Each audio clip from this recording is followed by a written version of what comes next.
Bonjour chers amis lecteurs et lectrices, j'espère que vous allez bien. Aujourd'hui on se retrouve pour une vidéo un petit peu particulière avec ma magnifique voix off qui va vous expliquer comment j'ai mis en page mon carnet de lecture pour cette année 2023.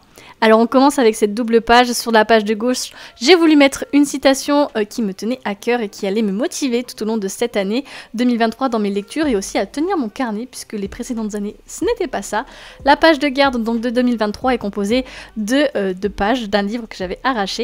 Oui, j'ai fait ça, honte à moi, mais du coup j'ai après mis des autocollants que j'avais trouvés sur internet et que j'avais achetés. Alors, mes inspirations viennent essentiellement de Pinterest, je peux vous les mettre dans la barre d'infos si cela vous intéresse, mais je laisse aussi libre cours à mon imagination et je vois ce qui me plaît, je fais un assemblage au préalable et une fois que ça me convient l'ensemble, la mise en page, eh bien je viens coller les éléments. Dans la double page suivante, comme vous pouvez le voir, dans un premier temps, je mets mes objectifs de 2023. Alors j'en ai pas beaucoup, j'en ai quelques-uns, quelques petits défis à relever. Et sur la page de droite, comme vous pouvez le voir, j'ai mis une page de référence. C'est la page où je vais mettre en fait à quoi correspondent mes notations et mon barème dans mes lectures. Donc ça va de 1 étoile à 5 étoiles. 1 étoile correspond à un livre que vraiment je n'ai pas aimé, quasiment détesté. Et évidemment, quand je mets 5 étoiles, c'est que je l'ai vraiment adoré et que c'est un coup de cœur. J'ai joué avec un petit dégradé de couleurs. Si vous voulez savoir, mes petits stylos comme ça viennent de chez Action. Ils sont super pratiques et c'est des stylos un petit peu avec de l'encre à eau. C'est vraiment trop sympa. Ensuite, j'ai décidé de consacrer une double page à ma pile à lire puisque ma pile à lire est juste gigantesque. Alors, je n'ai pas fait de folie en termes de décoration pour cette double page. Je me suis dit que j'allais aller à l'essentiel et pas perdre trop de temps parce qu'elle allait déjà être assez fournie avec tous les livres que je dois mettre dessus. Alors, je me suis fait un petit plaisir. J'ai mis une petite étiquette de voyage avec une petite ficelle. Je trouvais que c'était assez original. Je vous ai pas filmé toute la liste de tous les livres que je dois lire, mais je vous assure que j'ai presque rempli déjà la double page.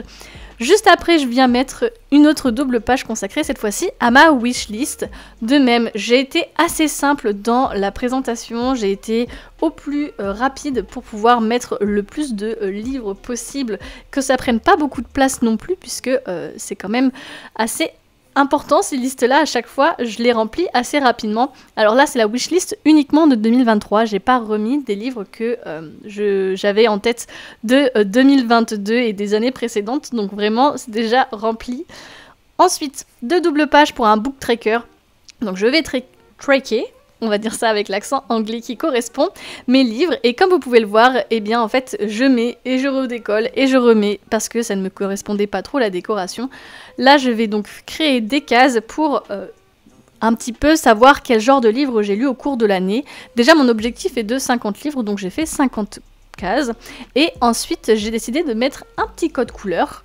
Donc le code couleur est juste en bas et je vais essayer de différencier les mangas, les BD, les romans et pourquoi pas les livres audio parce qu'il est possible que je fasse des lectures audio. Je ne l'ai pas encore fait, mais peut-être que 2023 serait une nouvelle année avec des nouvelles résolutions et donc de nouvelles expériences de lecture. Ce serait forcément très sympa, j'en suis persuadée. N'hésitez pas à me faire vos recommandations des meilleurs livres audio que vous avez pu lire pour que je puisse commencer cette aventure livresque.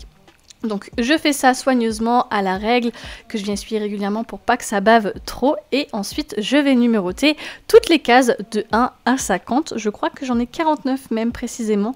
Je me suis un petit peu trompée mais c'est pas grave. De toute façon je pense que cet objectif sera largement dépassé puisqu'il y a les mangas dedans et que les mangas j'en vais en lire beaucoup. Viennent ensuite des pages dédiées à chaque mois et dans ces pages-là, en fait, chaque mois, je vais donc venir mettre mes lectures coup de cœur. Comme ça, j'aurai une vision annuelle des livres qui m'ont le plus marqué pour que je puisse après faire un meilleur classement et retenir vraiment les lectures qui me tiennent à cœur. Je trouvais que c'était sympa cette vision un petit peu annuelle que j'ai donc fait encore une fois avec une déco extrêmement simple, un petit tableau, du petit washing tape que j'ai encore trouvé chez Action et des petits papiers de craft sur lesquels j'ai écrit les mois auxquels ça correspond.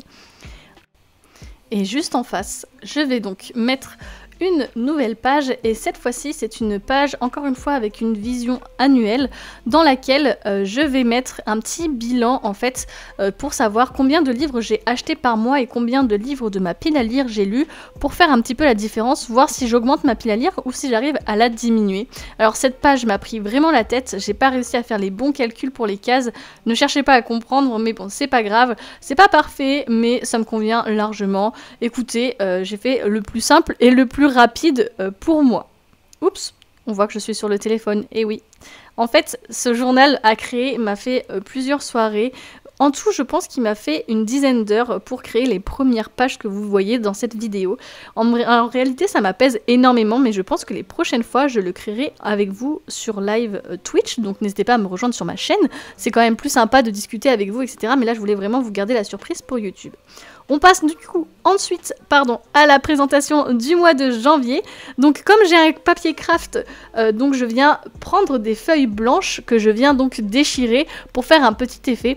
C'était fait exprès de prendre un papier craft pour mon journal. D'ailleurs, je ne vous l'ai pas présenté. C'est un journal donc, qui vient de chez lifejournal.dots, je crois. C'est un journal que j'utilise pour mes bullet journal d'habitude, donc j'ai juste repris par habitude et parce que j'apprécie l'épaisseur du papier et pile poil ce que je veux. Donc j'ai mis quelques extraits, comme vous pouvez le voir, de livres sur la page de présentation du mois de janvier. J'ai écrit le mois et j'ai mis quelques petits autocollants. À droite, je vais mettre donc les lectures du mois que j'ai réalisées. En dessous, je mets ma pile à lire que j'aimerais lire pendant ce mois-ci. Et enfin, les sorties livresques qui me tentent pour le mois de janvier. Voilà un petit peu. Et ensuite, du coup, voici ma première page dédiée à une revue. Donc c'était le premier livre que j'ai lu en 2023. Alors c'était pas vraiment un vrai livre puisqu'il s'agit des histoires secrètes de la sélection, c'est 2 petites nouvelles. Et donc j'ai imprimé des petites illustrations sur internet qui me faisaient penser à la saga de la sélection.